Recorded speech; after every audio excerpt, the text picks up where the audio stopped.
El Coliseo de Roma es un monumento grandioso, un símbolo del poder de un imperio. Millones de personas lo visitan cada año, maravillándose con su historia y su arquitectura. Pero bajo su arena, escondido de las multitudes y de la luz del sol, se encontraba un mundo subterráneo. Un lugar de túneles oscuros, celdas y gritos silenciados. No hablamos solo de gladiadores. Hablamos de un horror que la historia oficial prefirió borrar. El destino de mujeres prisioneras.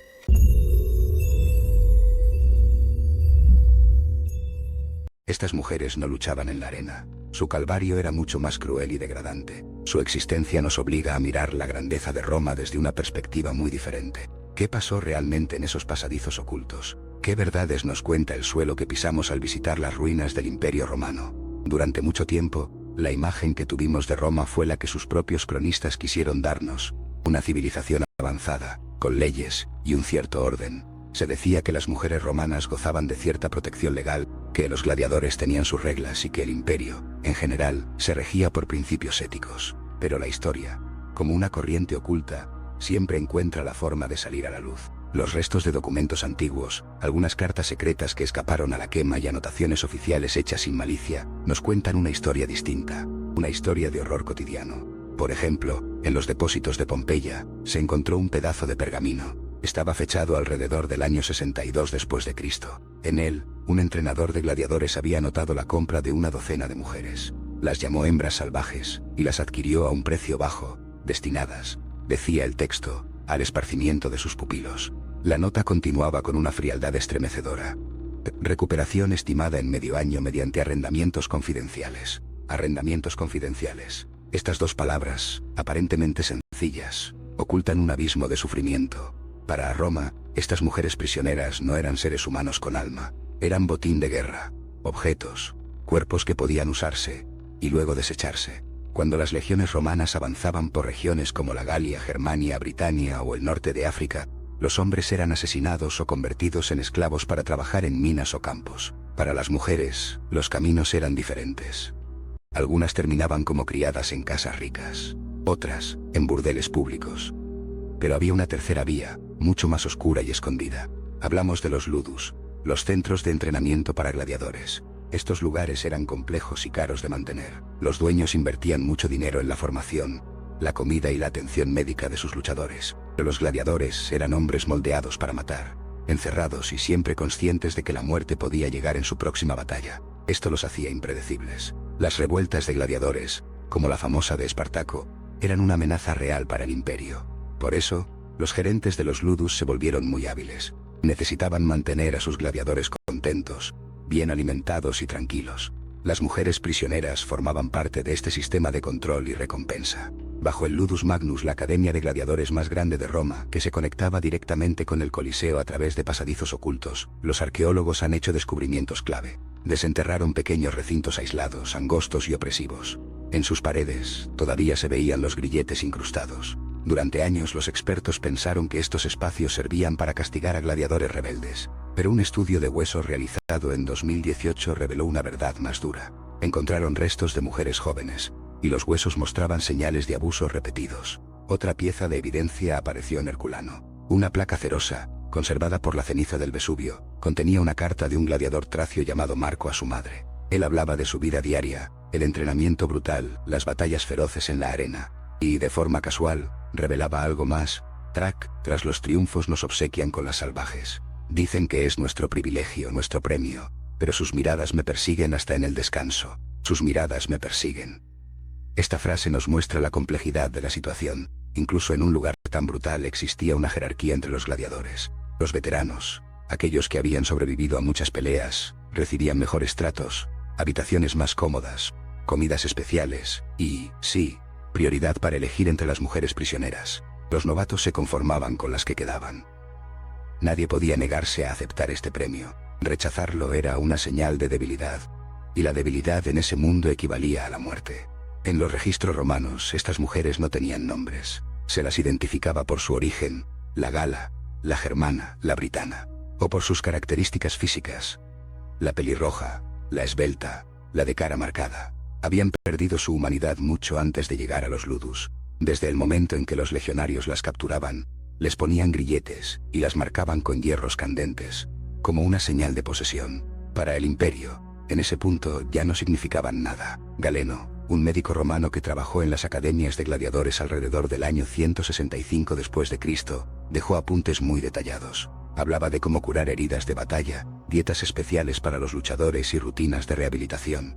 Entre todas esas observaciones clínicas, hay un pasaje escalofriante. Galeno escribió: las hembras confinadas en el subsuelo segundo padecen a menudo fiebres rebeldes a las terapias. Sugerí cuarentena. Mas los dueños priorizan el gasto de sustitución sobre el de atenciones extensas. El gasto de sustitución. Esto muestra una mentalidad cruel. Para los dueños de los gladiadores, estas mujeres eran simples existencias reemplazables, como ganado enfermo. Pero el abismo de la crueldad romana no terminaba ahí. No eran solo los gladiadores quienes abusaban de las cautivas. La sociedad romana en general, desde las tribunas del Coliseo o en las grandes fiestas del Circo Máximo, también participaba de esta humillación. Existía una forma de suplicio público que rara vez se menciona en los libros de historia: el damnatio ad bestias. En este espectáculo a condenados a muerte, cristianos y prisioneros de guerra se les lanzaba a fieras como leones u osos. La gente del pueblo enloquecía con esto. Pero había una variante aún más brutal. A prisioneras de alto linaje de sus tribus, hijas de jefes, sacerdotisas, reinas depuestas, se les sometía a ejecuciones dramatizadas. Recreaban mitos romanos. Ellas encarnaban a heroínas que sufrían ultrajes, como Pasífae con el toro, Leda con el cisne o Europa secuestrada. Suetonio, un importante cronista imperial, cuenta sobre el emperador Nerón. Nerón, relata Suetonio, ordenó vestir a una mujer britana noble como la princesa Andrómeda y atarla a un mástil en la pista. Después, un gladiador disfrazado de Perseo fue liberado, pero en lugar de rescatarla, el gladiador recibió la orden de tomarla frente a 50.000 testigos. 50.000 personas observando, vitoreando. Roma no solo permitía la barbarie, la convertía en arte, en teatro, en un deleite para sus ciudadanos. ¿Eran víctimas o culpables aquellos gladiadores? La respuesta es compleja. Y eso es lo que hace a esta historia tan perturbadora. Eran esclavos, personas capturadas, vendidas, obligadas a luchar hasta la muerte. No tenían autonomía, ni opciones, ni un futuro más allá de la próxima pelea. Muchos de ellos, maltratados desde niños y entrenados para matar, se volvieron insensibles al dolor ajeno. Eran, en esencia, armas vivientes que el imperio pulía y usaba, pero también eran humanos. Y al recibir una mínima pizca de poder, aunque fuera por un instante y concedida por sus amos, la usaban contra los más indefensos. Las prisioneras no eran sus rivales en la arena. No eran guerreras. Eran solo mujeres aterrorizadas, presas fáciles, y aún así, los gladiadores aceptaban ese obsequio. Un garabato en la pared de una celda en el Ludus de Capua decía: y triunfo sobre 10 rivales en el circo, fracaso cada noche al cerrar los párpados. Debo algo contra mi voluntad. Los dioses nos evalúan no por lo impuesto, sino por lo elegido en soledad. Nadie los obligaba de forma directa. Los entrenadores las ofrecían como incentivo, es cierto, pero un gladiador podía negarse. Algunos lo hicieron. Un griego llamado Nicómedes, por ejemplo, prefirió los latigazos antes que tomar a una mujer gala. Lo llamaron afeminado, cobarde. Pero él eligió la vergüenza sobre el abuso. La mayoría no lo hizo. El sistema romano era maestro en su crueldad. Convertía a las víctimas en verdugos, a los hombres humillados en humilladores. Y la espiral de brutalidad seguía girando, justificada y normalizada. Las pocas mujeres que resistían acababan siendo desechadas. Las vendían a burdeles de mala fama, a minas agotadoras o a haciendas aisladas. Otras simplemente desaparecían de los registros, sin tumbas, sin homenajes, sin nada que recordara que existieron. Roma construyó arcos de triunfo para sus victorias militares, estatuas para sus generales, monedas para sus emperadores, pero a las mujeres prisioneras de los subterráneos del Coliseo, entregadas como trofeos a los ganadores y abusadas ante masas eufóricas, Roma decidió borrarlas de la historia. Y nosotros, durante siglos, hemos continuado con ese borrado. Como señaló Mary Beard, una experta en la antigüedad romana, el esplendor del imperio se construyó sobre un océano de sufrimiento que preferimos no mirar de cerca. Porque si lo hacemos, nos damos cuenta de que los mecanismos de deshumanización no se han extinguido. Solo han cambiado de forma. Esto es muy cierto. Esos mecanismos persisten cuando etiquetamos a grupos de personas como amenazas, bárbaros, insurgentes o intrusos. Usamos el mismo vocabulario que los romanos. Cuando damos menos valor, menos derechos o menos compasión a ciertos colectivos, prolongamos esa lógica. Roma decía que sus prisioneras eran infrahumanas por ser extranjeras, enemigas, y que el destino divino les daba el derecho a dominarlas. Con esta idea, cualquier barbaridad se justificaba. Todo el terror se convertía en algo natural.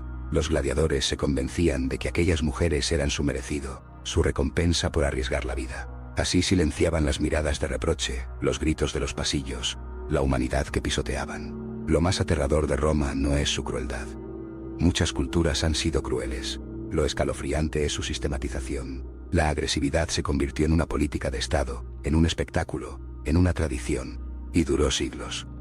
Los espectadores en las gradas no eran monstruos. Eran gente normal.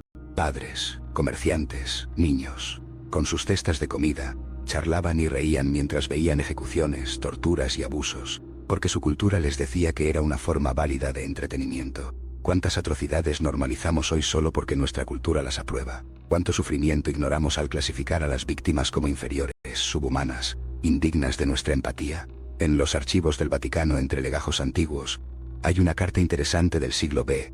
En esa época, el cristianismo ya era la religión dominante, y las luchas de gladiadores estaban desapareciendo. Un clérigo le escribe a otro: me alivia el fin de las carnicerías en la arena, pero me preocupa que solo estemos ocultando nuestra crueldad, no erradicándola. Quienes disfrutaban de las matanzas no han desaparecido. Encontrarán otros lugares, otras máscaras para sus instintos oscuros. El clérigo acertó. La brutalidad no se disipó, se transformó, se disfrazó, cambió de nombre. Hoy, 2 milenios después, mientras los turistas se fotografían sonrientes entre las ruinas donde 50.000 personas celebraban muertes, es necesario preguntarnos: ¿hemos progresado realmente? ¿O solo hemos aprendido a disimular mejor nuestra propia barbarie? Roma decretó que las mujeres prisioneras no contaban. Eran solo salvajes, posesiones, carne. Y entonces, todo valía. ¿Qué ideas similares toleramos en nuestra época? ¿Qué grupos de personas rebajamos en silencio? ¿Qué abusos justificamos con etiquetas parecidas? Los pasadizos bajo el Coliseo están vacíos ahora. Los grilletes se oxidan, los huesos de las víctimas se guardan en vitrinas. Pero los mecanismos mentales que permitieron tales pesadillas, la deshumanización, la segregación, la trivialización de la violencia contra los débiles, esos persisten. El poder, en cualquier época, santifica sus crímenes, racionaliza el miedo y convence a la gente común de que ciertas atrocidades son inevitables, instintivas, incluso heroicas. Y tú, al escuchar este eco de Roma, al recordar a esas mujeres anónimas que vivieron en la oscuridad, al pensar en esas miradas que persiguieron a sus agresores, ¿detectas ecos en nuestro tiempo? ¿Identificas dónde aplicamos la misma lógica, solo con palabras modernas? Como la antigua Roma, preferimos desviar la vista, preferimos las historias bonitas, donde siempre somos los civilizados, los avanzados, los que distinguen el bien del mal. Las miradas de aquellas prisioneras aún nos observan desde las profundidades del tiempo, esperando ser reconocidas, pidiendo que por fin aprendamos la lección.